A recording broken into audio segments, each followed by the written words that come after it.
Hey, it's Rick Kettner here. This may be the single most important advice that I can share with you as it relates to entrepreneurial success. I want to share 3 core principles that I've picked up over 20 plus years being an entrepreneur. These are the core ideas that I plan to share with my kids. I've got my son now. I'll likely have another kid in the next year or two. And these are the kinds of ideas that I really want to share and instill in them to make sure that they have the most options available to them as they grow up and that they have an entrepreneurial mindset. These are ideas that are tightly integrated into being an entrepreneur, but they're also just practical life principles that can really apply to almost anything you might want to pursue. So whether you want to become an entrepreneur, whether you know somebody else that may want to become an entrepreneur, maybe you or someone you know wants to raise kids with an entrepreneurial mindset, whatever the situation may be, I highly recommend that you familiarize yourself with each of these ideas, not just the idea itself, because odds are you've probably heard of one or more of these things before, but what I want to focus on most in this video is why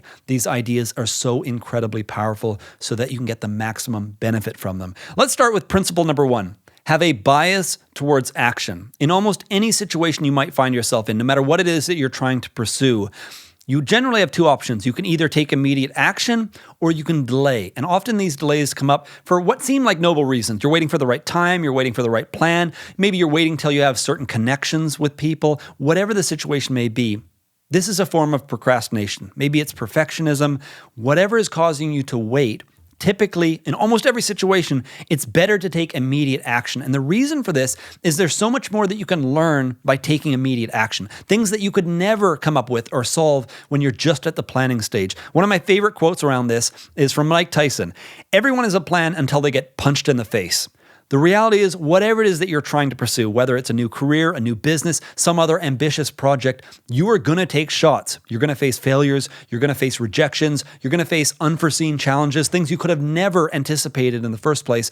The only way that you face these things and you learn to overcome them is by getting in the game as quickly as possible. So better to be in the game than be sitting on the sidelines trying to come up with the perfect plan, because you never have the information that you actually need to improve your plan when you're sitting on the sidelines. So the core idea here is, when in doubt between taking action or delaying for any reason whatsoever, take action every time. Have a bias towards taking action as opposed to sitting on the sidelines trying to come up with the perfect plan. Let's move on to principle number 2. Embrace difficult challenges. This is almost certainly something that you're familiar with or you've heard before. Maybe you've heard it described as look for the opportunities in difficulties, something cliche like that. But the reason why this is so important is because we actually get way more satisfaction than almost anything else in life when we accomplish something incredibly difficult. There's this weird dichotomy when it comes to taking on challenges or obstacles. On the one hand, when we first face an incredibly difficult challenge, it can be overwhelming, it can be stressful, it can be frustrating, we can feel lost, we can feel discouraged. But on the other hand, when we find a way to push through, when we find some creative solution, when we persist and just keep pushing and figure out a solution, there is no higher experience available to us in life today. It is the peak experience of us as human beings to take on an incredibly difficult challenge and to find some way to overcome. But this is a very difficult lesson for me personally to master over my life, because if you're anything like me, you've experienced this, where you persist, you overcome a difficult challenge. And for me, my first inclination is to think, well, I don't want to do that again. That was incredibly difficult. I feel fulfilled, but I definitely don't want to do that again. But what you end up finding out is that life is actually incredibly boring when you don't have an interesting challenge to pursue. It's the highest experience that we can have in life. And the reason for this is our brains are wired to be more motivated by the anticipation of achievement than by celebrating past successes. This is how our brains work.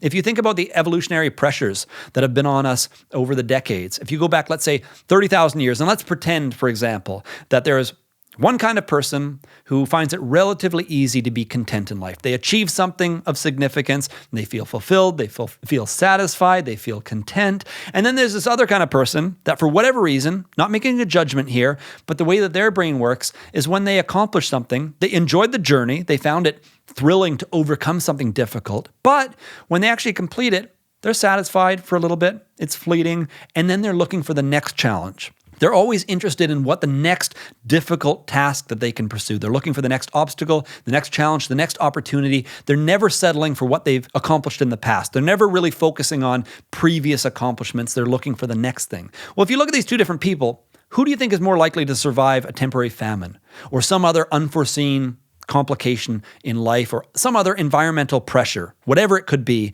that is put on them? Which one is more likely to survive? Which one is more likely to pass on their genetics, to pass on their approach to life, their brain wiring, the way that they pursue obstacles and challenges? Well, of course, the second one is far more likely to survive. They're more likely to be prepared. They're more likely to be not only physically prepared, but mentally prepared for the next challenge that they maybe face because it's the way that they operate. And so I'm not making a judgment call here. I want to make that super clear. I'm not saying that it's not good to be content or that we should never be satisfied. The only point I'm trying to make here is that we are wired.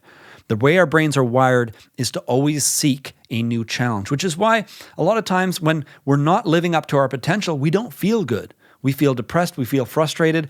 Certainly not the explanation for all depression. I'm not making that case. But this can cause us to feel depressed when we're not living up to our potential because our brains are wired to always be pursuing bigger, newer, and different goals. So we need to embrace this idea. And instead of seeing obstacles or challenges as necessary evils between us and what we want, there's this paradigm shift when we realize, let's say we're here and what we want is over here. We want the new car, we want the new business, we want the new house, we want some measure of success. And between us is this obstacle.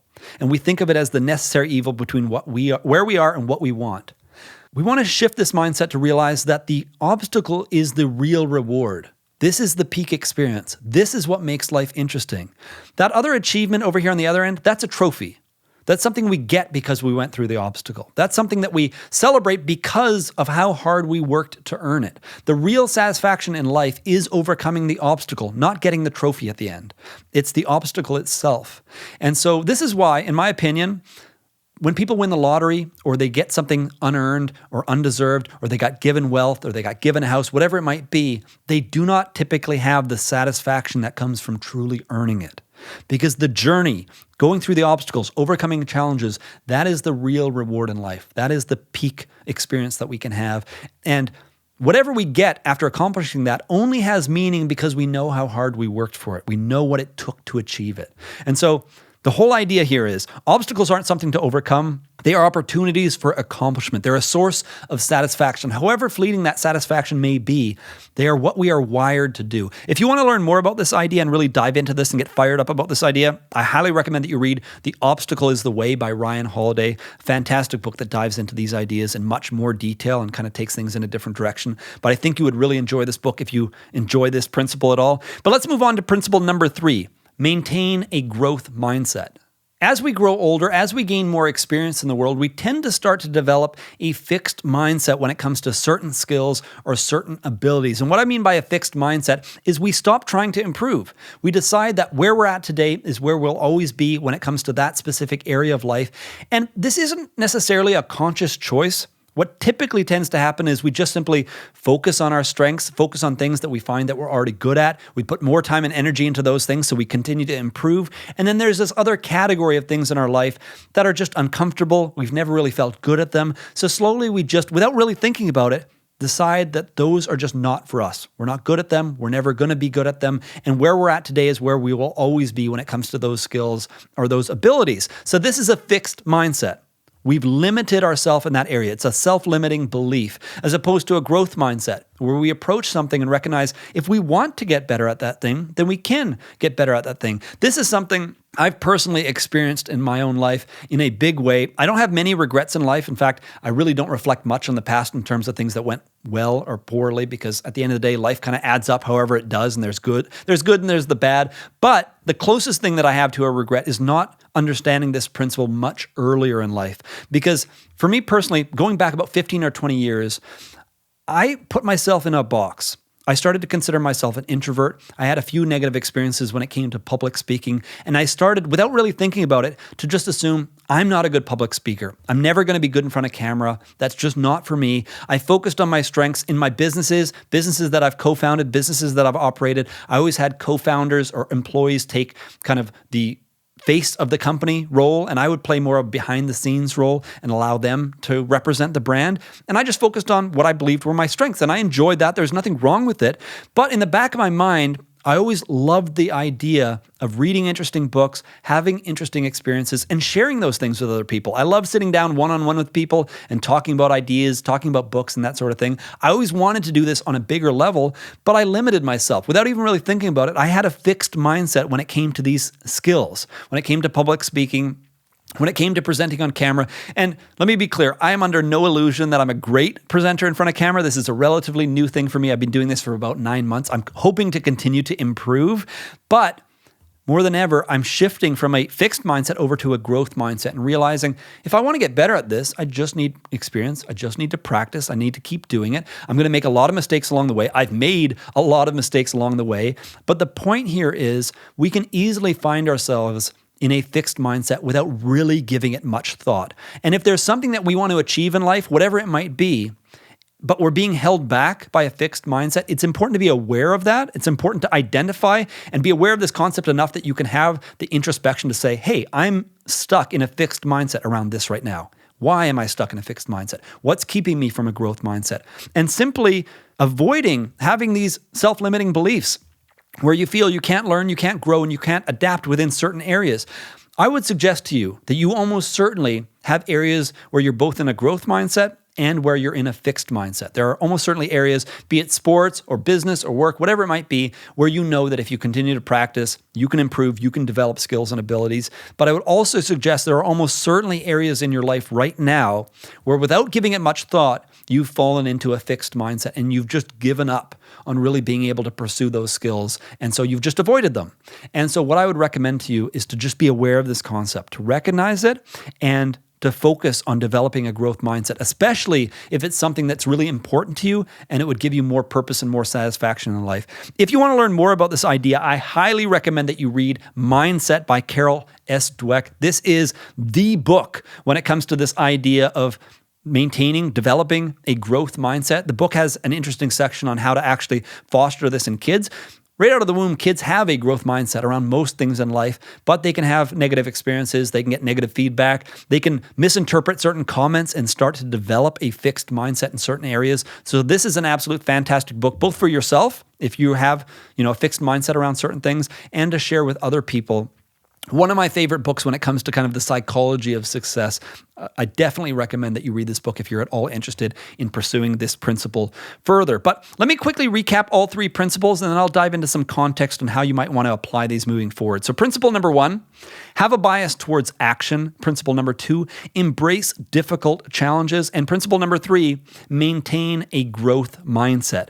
Now, it's really important to understand these are not things that you either have or don't have. They're not hardwired into you. In fact, I would make the argument that you almost certainly have areas in your life which you abide by these principles without even giving it much thought. And there are probably other areas in your life where you take the dark side of these principles. So for example, maybe you have a bias towards procrastination, or you don't embrace difficult challenges, you avoid difficult challenges, or perhaps you maintain a fixed mindset. So there's a dark side to each of these principles. And I think each of us in different areas of our life apply these principles differently. So more than anything, as far as this video is concerned, as far as the message here is concerned, it's important to recognize these traits, understand their value, and look for ways to make better use of them. At the end of the day, simply being aware of these principles puts you at a huge advantage because you can choose to have a bias towards action. You can choose to embrace difficult challenges, and you can choose to maintain a growth mindset. But it all starts with simply being aware that these principles are there